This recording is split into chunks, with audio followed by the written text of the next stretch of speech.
초콜릿이 몸에 좋다는 얘기 많이 들어보셨을 것 같아요. 하지만 많은 분들이 초콜릿이 몸에 좋다는 말만 듣고 드시다 보니까 진료실에서 뵙는 분들은 다 당뇨가 되시더라고요. 당뇨 전 단계가 되시고요. 안녕하세요 여러분, 긍정닥터 이경실입니다. 항산화에 좋은 음식 하면 여러분들 어떤 게 떠오르시나요? 블루베리, 그 다음 녹차, 다양한 야채와 채소, 그리고 항상 들어보셨을 텐데 초콜릿 그림이 있죠. 다크 초콜릿. 초콜릿이 몸에 좋다는 얘기 많이 들어보셨을 것 같아요. 하지만 많은 분들이 초콜릿이 몸에 좋다는 말만 듣고 드시다 보니까 진료실에서 뵙는 분들은 다 당뇨가 되시더라고요. 당뇨 전 단계가 되시고요. 그래서 오늘은 이 초콜릿의 두 얼굴에 대해서 과학적으로 심도 있게 분석해 보려고 합니다. 사실은 그 항산화 효과의 끝판왕은 카카오죠. 그래서 다크 초콜릿이 주인공인데, 그러면 이 다크 초콜릿이 실제 어떤 기전으로 항산화 작용을 할 수 있는지, 그리고 우리가 문제가 되는 그 밀크 초콜릿, 가공 초콜릿이 정말 건강에 그렇게 나쁜지, 또 초콜릿을 아주 현명하게 이용하는 방법은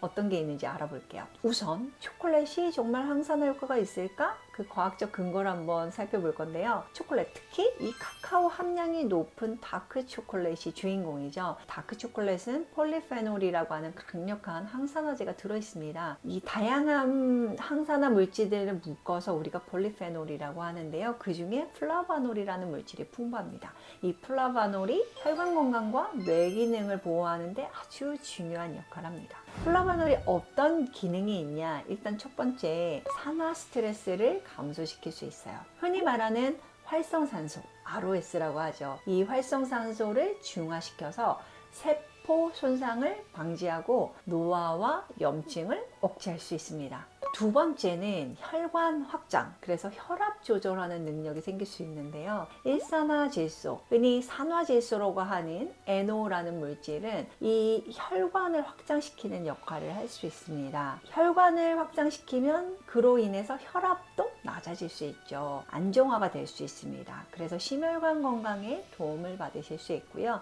세 번째는 뇌 건강과 인지 기능을 향상시킬 수 있어요.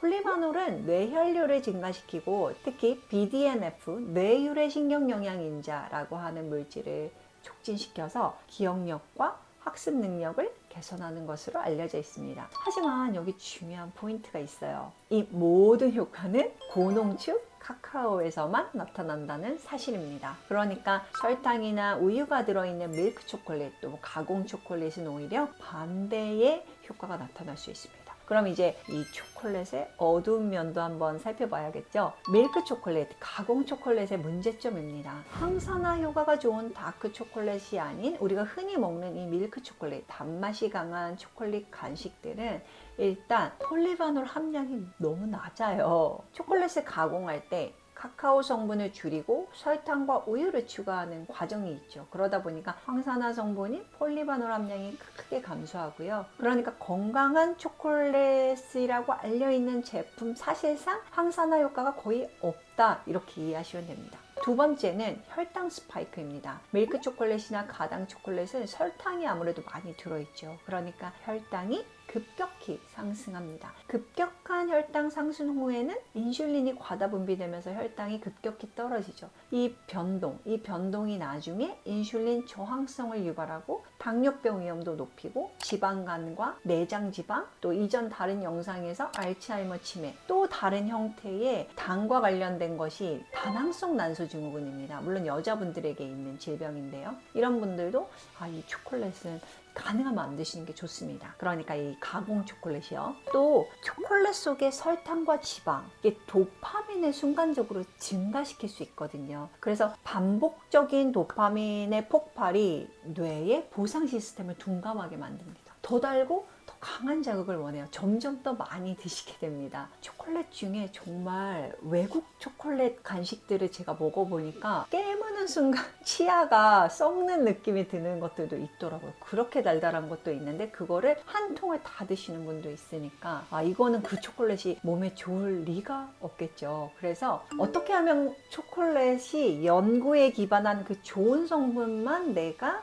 가지고 건강하게 먹을 수 있을까? 일단 카카오 함량이 최소 85% 이상은 돼야 합니다. 폴리바놀 함량이 충분하려면 사실 90% 이상 돼야 되거든요. 그 정도 되는 다크 초콜릿을 선택하셔야 됩니다. 카카오 함량이 높을수록 또 설탕과 우유 함량이 적을수록 항산화 효과가 극대화되니까요. 그러니까 상품을 고르실 때 다크 초콜릿 그리고 함량은 최소 85% 이상 하실 수 있으면 90%, 98% 이런 제품들도 있거든요. 그런 제품들을 드시는 겁니다. 두 번째는 그렇다고 많이 드시는 건 효과가 없습니다. 하루에 30g 이내로 드시는 거죠. 다크 초콜릿도 칼로리는 있기 때문이에요. 그래서 뭐 조각으로 하면 두세 조각 정도가 되겠죠.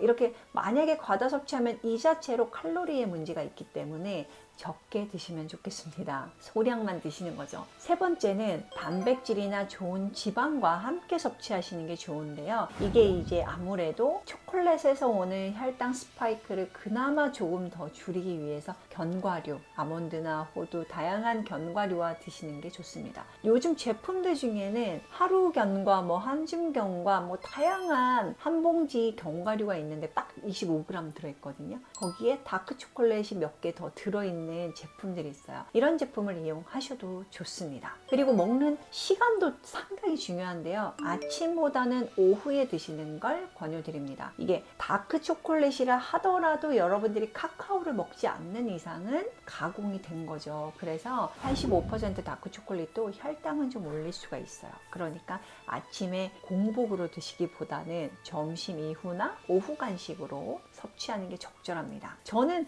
간식을 막 드시는 걸 권하진 않기 때문에 오히려